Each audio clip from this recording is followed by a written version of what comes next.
കരുവാരകുണ്ട് ഗ്രാമപഞ്ചായത്ത് കുടുംബശ്രീ CDS തിരഞ്ഞെടുപ്പിൽ UDFന് വൻ വിജയം. ആകെയുള്ള 24 സീറ്റുകളിൽ 20 കരസ്ഥമാക്കിയാണ് UDF ഭരണമുറപ്പിച്ചത്.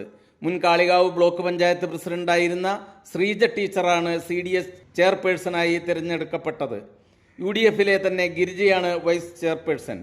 24 വാർഡുകളിൽ നിന്നുള്ള ADS പ്രതിനിധികൾ പങ്കെടുത്ത തിരഞ്ഞെടുപ്പിൽ 20 പേരുടെ പിന്തുണയോടെയാണ് ശ്രീജ ടീച്ചർ നേതൃത്വം നൽകുന്ന പാനൽ വിജയിച്ചത്. ഭരണപരിചയമുള്ള ശ്രീജ ടീച്ചറുടെ നേതൃത്വം കരുവാരകുണ്ടിലെ കുടുംബശ്രീ പ്രവർത്തനങ്ങൾക്ക് പുതിയ ഊർജം പകരുമെന്നാണ് നേതാക്കൾ വിലയിരുത്തിയത്.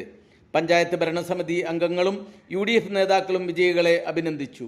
തൊട്ടടുത്ത ദിവസം പുതിയ ഭരണസമിതി ഔദ്യോഗികമായി ചുമതലയേക്കും. 24 വാർഡിൽ നിന്ന് വന്ന നമ്മുടെ CDS മെമ്പർമാരെ എല്ലാവരോടും നന്ദി അറിയിക്കുകയാണ്. നിങ്ങളുടെ എല്ലാവരുടെയും പിന്തുണയും വേണം. എല്ലാവരും ഒരുമിച്ച് കൊണ്ട് 3 വർഷം നമുക്ക് നല്ല രീതിയിൽ പ്രവർത്തനങ്ങൾ കാഴ്ചവെക്കാം എന്നുള്ളതാണ്.